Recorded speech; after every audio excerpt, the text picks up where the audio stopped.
you back or whatever the case may be, and they're flooded with compassion. It was first of all about giving yourself self-compassion and dramas and making yourself great and shaving your legs, blah blah blah. But we didn't tell anyone to do it. It just happened where they comment on each other's pictures and wish each other well and ask how each other are doing, and it's a community of mental health support, and it's really insane to face. I feel like you really know these people. Yeah. We've at least 4 service station stops for me. Either from Sorway, either or.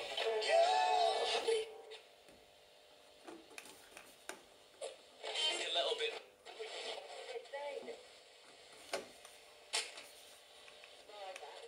Exploring the subculture of women together around a band. There's often been. Well, this week Emma took a look at fangirls and their activism. Professor J.